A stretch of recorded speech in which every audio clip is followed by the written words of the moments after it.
What? Night school? Does that even count as being in college? Any low achiever can attend there. It's preposterous to even call it a college. I can't let my precious daughter marry someone like you. Said my father-in-law, glancing at me with disdain. I had come to propose to my beloved Catherine, but her father was vehemently opposed to our marriage.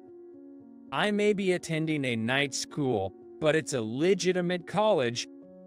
How dare he say like that? But even if it's night school, I started to argue, but he cut me off. That's why I hate idiots.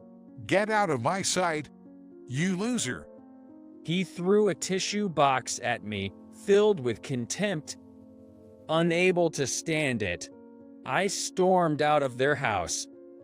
Years later, I would encounter my father-in-law again, and his attitude would be dramatically different. This is the story of reverse of my life. My name is Thomas Johnson. Raised by a single mother, we struggled financially. My mother worked multiple part-time jobs and did piecework at home. Sometimes, she even took night shifts, constantly working. She was already frail and seemed to shrink further under the strain. Despite knowing how hard she worked, I felt helpless and frustrated. During the summer of my second year in high school, the inevitable happened. My mother collapsed at her job. Although it wasn't life-threatening, she was hospitalized for a few days. Fortunately, my mother's hospital stay was brief, and she was soon discharged. Despite the doctor's advice to ease her exhausting workload, she promptly returned to her usual routine, insisting she was fully recovered. However, once broken, things don't heal that quickly. Eventually, she needed to be admitted to a general hospital. Time passed, and I was in the summer of my third year in high school, a period when everyone struggles with their future paths. I was no exception, grappling with the dilemma, what can I do for my mom? This became a pivotal point in deciding my future. Now, my mother is hospitalized. Thanks to her hard work, we had some financial breathing room.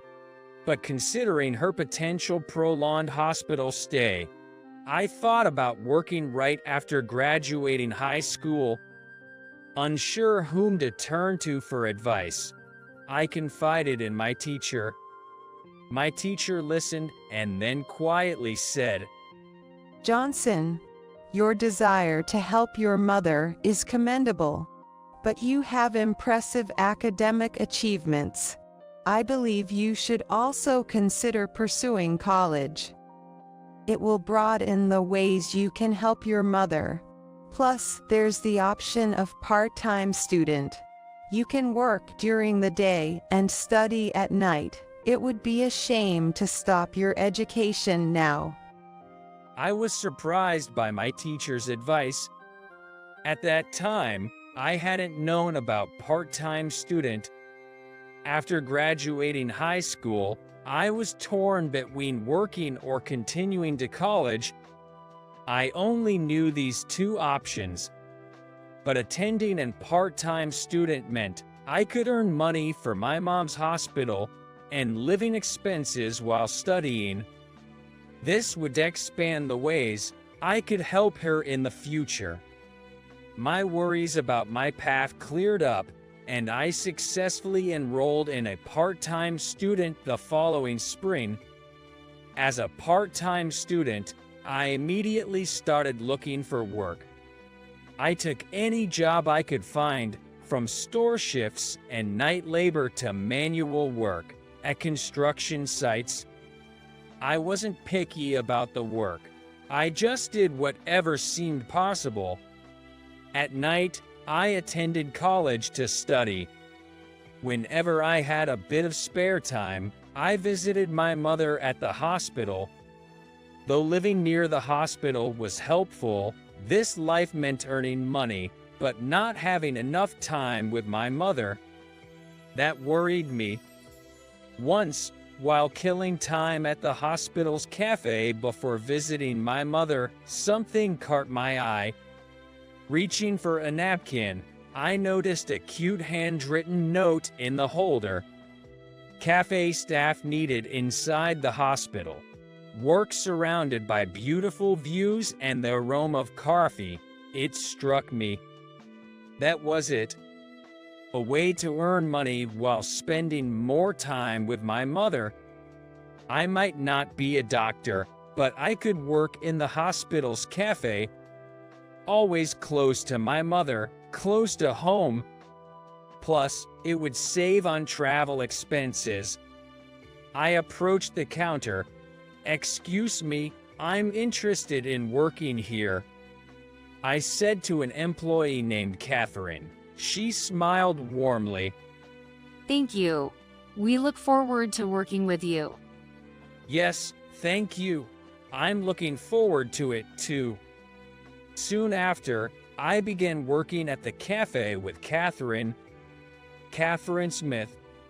Of course, there were other staff members, but she was always there, no matter when I clocked in. So, most of what I learned was from Catherine. She was bright, always smiling, carefree yet serious, and dedicated to her work. She seemed to love working at this cafe, and she was a great teacher. Thanks to her, I quickly learned the job and was thriving. The cafe inside the hospital wasn't overly crowded, but there was a constant flow of people. Patients in gowns, casually dressed visitors, doctors in white coats, and nurses. Especially, seeing the patients who come in every day stirred an indescribable sadness in me. I made sure to treat all customers equally and respectfully. However, I must admit, there was a hint of envy and jealousy towards the doctors and nurses. Of course, I was grateful to them for treating and caring for my currently hospitalized mother. I'm grateful to the doctors and nurses who do things for my mother that I can't. But maybe that's why.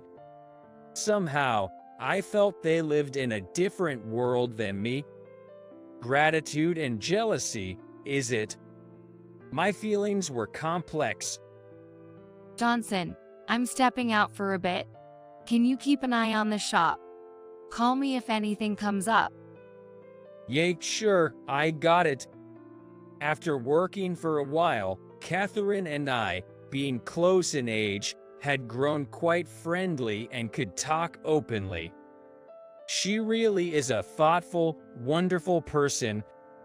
As I watched Catherine leave the cafe, an elderly man in a white coat approached me. He wasn't a usual sight in the cafe, but I recognized his face. "Oh, is that you, Thomas?" "Dr. Brown, thank you for everything."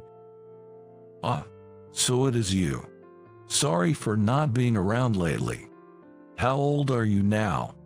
"I just turned 20. "Well, time waits for no one, does it? You've grown up." Dr. Brown was my mother's primary physician. Also, he is the director of this hospital. You'd expect a general hospital director to be quite pompous, but he is different. He doesn't act superior like other doctors and has a very human touch. He remembers each patient and their family personally. And his skills are unquestionably exceptional. He's an amazing doctor without a single flaw. Because of his character, he's very popular among doctors, nurses, and patients and is always busy. Some patients even travel from afar specifically to see him. He often regrets not being able to spend enough time with each patient. I had some spare time, so I decided to visit the cafe after a long while. I love the courtyard view from here. It's quite soothing, right? Yes, it is. I often find myself getting lost in it. I can imagine. By the way, you're working here at the cafe now, Thomas. Yes, that's right. It's close to my home and I can visit my mom easily. It's a really good job for me. As you said, the view is lovely. Oh, that's great. But at your age, you're probably in college, right? I don't mean to pry, but are you not attending school? I'm going to a night school. During the day, I work here to earn money for my mom's hospital bills and our living expenses. That's a smart approach. You're always so clever, Thomas. Dr. Brown thought for a moment and then said, "I've just had an idea." Dr. Brown, Yes, I've just had a great idea. Would you like to hear it? following his suggestion, I started working as a nursing assistant at the hospital. Nursing assistants don't require specific qualifications. It's a job where I can take care of patients, support nurses, and maintain the hospital environment without being directly involved in medical procedures. I even got to care for my mom a bit. Nursing assistants are predominantly women, yet the job often involves physical labor. So, I took the initiative in heavy lifting and physical tasks, utilizing the strength I had built from previous manual labor. After completing the task, I took a deep breath and the head nurse approached me. Good job, Thomas. Ever since you joined, you've taken on most of the physically demanding tasks. I feel bad for relying on you so much, but you've been a huge help. Thank you. Being appreciated was genuinely fulfilling, especially coming from the head nurse. The work of a nursing assistant is tough, tougher than any job I've had before. But being thanked and seeing the joy it brings makes the hardship vanish into thin air. It might seem trivial to some, but helping others and bringing them joy meant everything to me. I found a sense of purpose in working at the hospital, helping people. It made me aspire to be a doctor, to save more lives. This was the first time I vaguely thought about becoming a doctor. Until now, I had worked relentlessly just to survive. But now, I wonder if even someone like me can dream. Could I become a doctor if I worked hard enough? I felt excited for the first time in a while, imagining a bright future. There's another reason I feel optimistic about the future. It's about Catherine, with whom I worked at the cafe. Not long after we met, Catherine and I began dating. Now, our relationship has progressed to the point where we're considering marriage. We never fight, and I feel a bit pampered by Catherine's generous heart.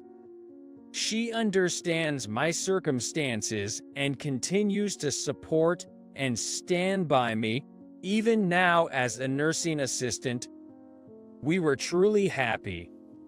As time went on, we finally decided to meet each other's parents to talk about marriage. First up were Catherine's parents. Her father works as a doctor at the General Hospital.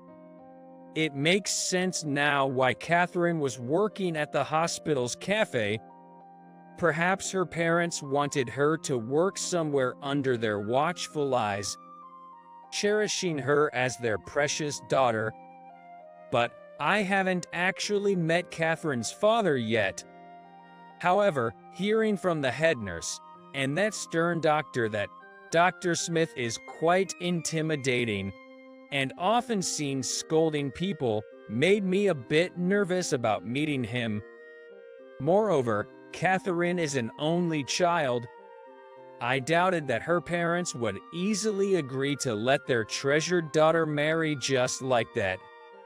My anxiety grew. Hey, are you okay? You look pretty pale. Are you nervous? Catherine furrowed her brows and smiled at me. Yay, sorry. It's just, I am pretty nervous. It's okay. I know there are rumors that he's scary, but I'm here with you, right? How pathetic of me. I've never been this nervous in my entire life.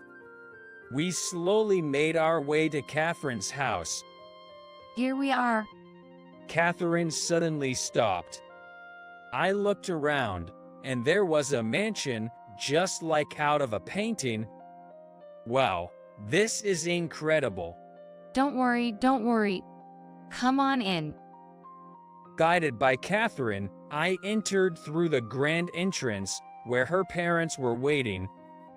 Hello, Thomas. Welcome. Catherine's mother is always kind, like mother, like daughter. But Catherine's father looked stern, his mouth a tight line as he stared at me. Was he glaring at me? It didn't feel welcoming at all. Come on, we're going to the living room. Led by Catherine's mother, we all headed to the living room. While having tea and chatting, Catherine's father finally spoke. You, which college do you attend? H College. H College. I heard you work at the cafe even during the day. Oh, I attend night school. His questioning felt intimidating, but I answered anyway. Catherine's father snorted. What, night school? Is that even considered attending college? That's just a place where even the lowest of the low can go. It's not even worthy of being called a college. Just a gathering place for lowlifes. At that moment, I must have looked like a complete fool. A simple answer returned with tenfold of sarcasm. Ignoring Midam's strict expression, he continued, You, when you entered this property, didn't you feel out of place? Didn't you feel even a bit that this place was not suitable for someone like you?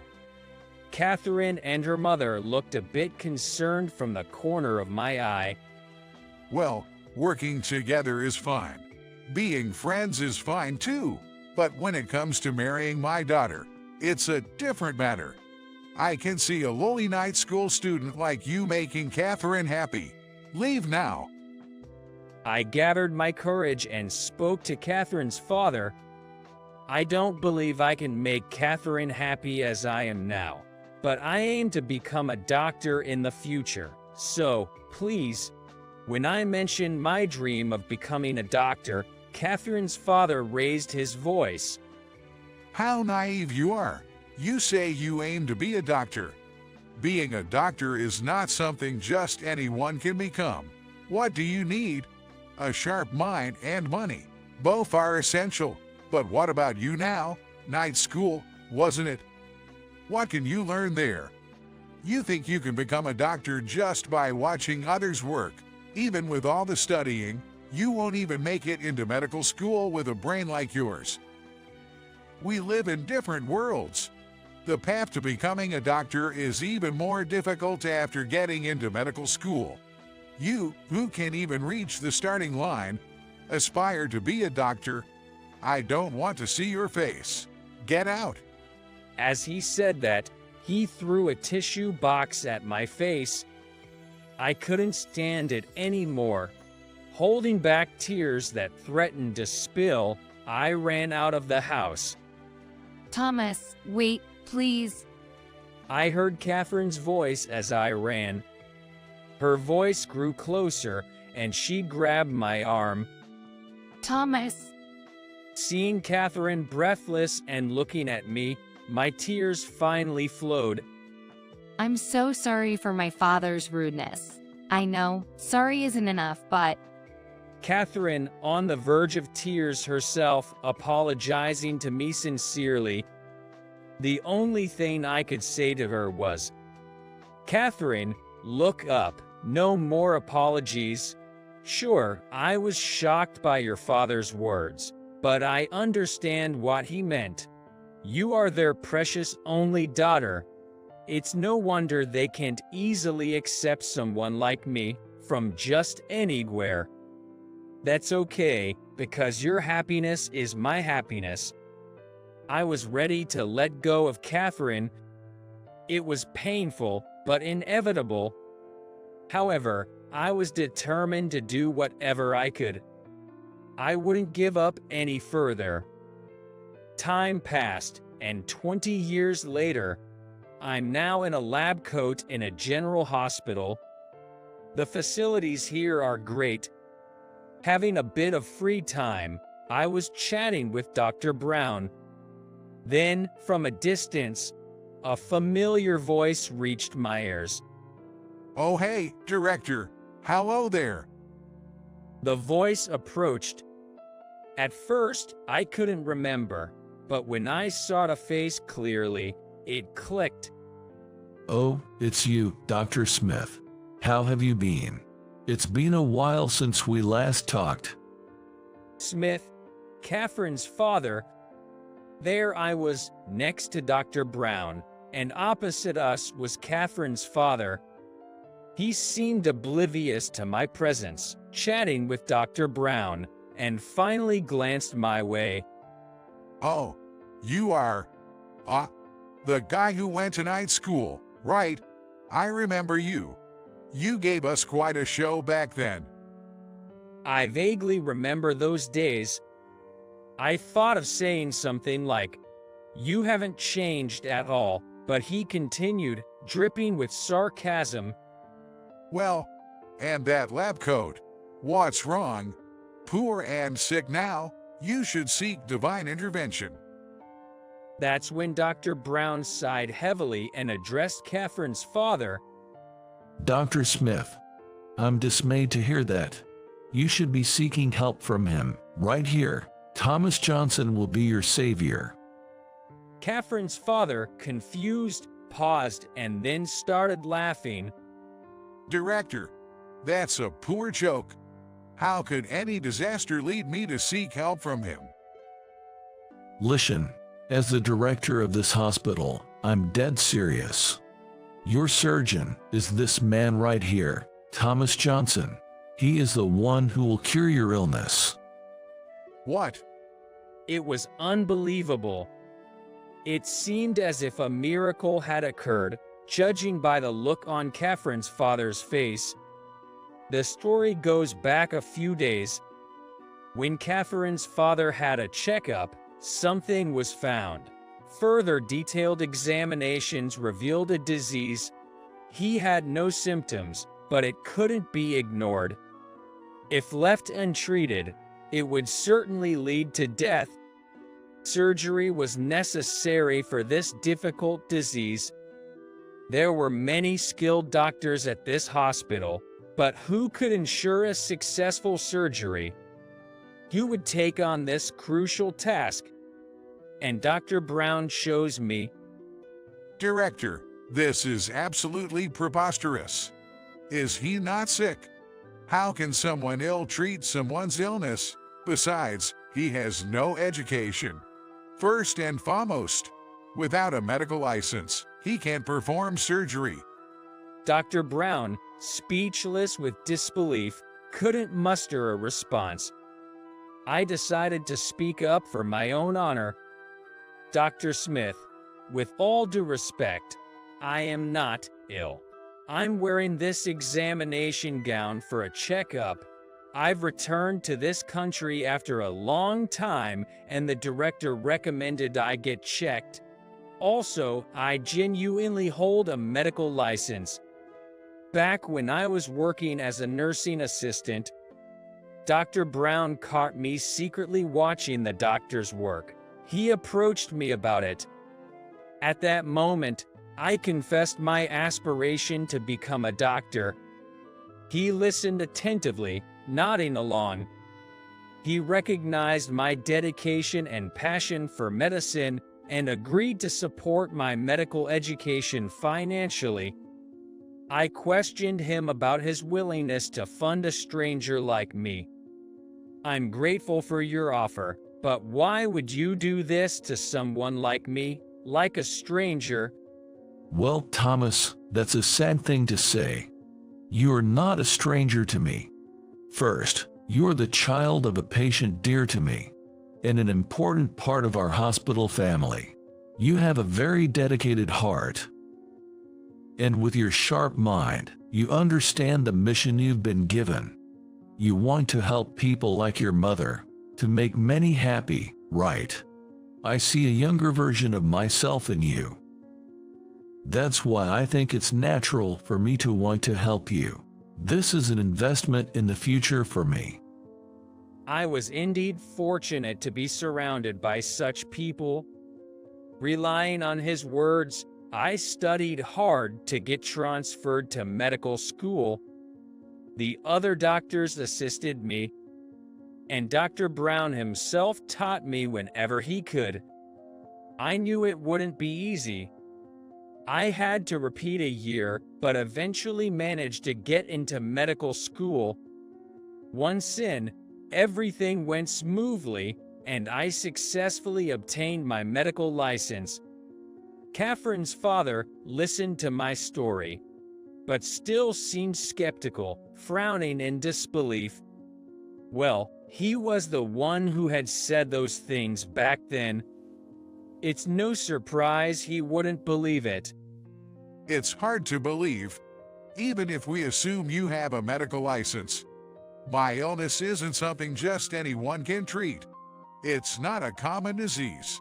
A complicated surgery like this can't be entrusted to a novice doctor like you. Dr. Smith, I thought you were a dedicated physician, always up to date with medical information. But I was wrong. Not knowing Johnson's numerous achievements, it seems you've been slacking in keeping informed. Dr. Brown spoke, clearly dismayed. When I finally obtained my medical license with the help of lots of people, I was elated to finally be able to make my mother happy. But then, she passed away. Thomas, now you have to make not just me but many people happy. There are many in this world who need your hands. I was happy to have such a fine son like you. My mom's kind words were my last support. My mom's spirit still lives on in my heart. Carrying her words close to my heart, the words she left me, to save as many people as I can with my hands. I decided to dedicate myself as a member of Doctors Without Borders to helping those in need around the world. This job often took me to dangerous places. In some overseas locations, medical practices are not as advanced as in the US, and the challenges are unique. There were places rife with infectious diseases, where I even felt my own life was in danger. But I went, regardless of the risks. Thankfully, my relentless efforts were recognized globally, and now I'm a sought-after surgeon, receiving calls from around the world. In this country, I'm embarrassingly treated with high regard in almost any hospital I visit. Recently, I've been busy touring countries, and upon returning from a hospital in Southeast Asia, I was contacted by Dr. Brown about Catherine's father's case. Though he had once belittled me if he needed my help, I had no reason to refuse. I returned to Catherine's father after hearing about his condition from Dr. Brown and agreeing to be the lead surgeon. Thomas, or should I say, Dr. Johnson, the world-renowned doctor. I'm really grateful. It must be a complex situation for you. But please, do this favor for me. Overdoing it a bit, aren't you? Besides, I can separate personal feelings from my work. I see. It's been 20 years, but it must have been a shocking turn of events for Catherine's father. Still disbelieving, he wore a puzzled expression, but as it was time for the next examination, I said, "Dr. Smith, I assure you that I will cure your disease and ensure you can continue your admirable work as a doctor. I will make this surgery a success." He nodded in agreement, and Catherine's father still looked incredulous. I left the room, heading to the next examination. Several days passed, and it was time for his surgery. As expected, the surgery was extremely challenging and took several hours. Nonetheless, it was a success. Recovery depends on the patient, but he should be able to return to work soon. It was one of the most nerve-wracking surgeries I had performed in a while. After the surgery, I conducted several follow-up examinations. Catherine's father, checking his own test results and medical records, seemed pleased each time. On one of the examination days, "Dr. Smith, how are you feeling today? Any changes?" Thomas, no, Dr. Johnson. I truly can't thank you enough. My health is undoubtedly improving every day. All thanks to you. What? Could it be an overdose of some medication? I've never seen him so subservient before. Dr. Johnson, your skills are truly authentic. Please forgive my many past indiscretions. If I had been the one performing my surgery, honestly, it probably wouldn't have been successful. But you managed to do it in just a few hours. Your skills are a treasure to the American and indeed the global medical community. I'm truly embarrassed that I was unaware of such a remarkable physician as yourself. It's shameful that I've been so arrogant. It's presumptuous of me to ask, but I must swallow my pride and request this.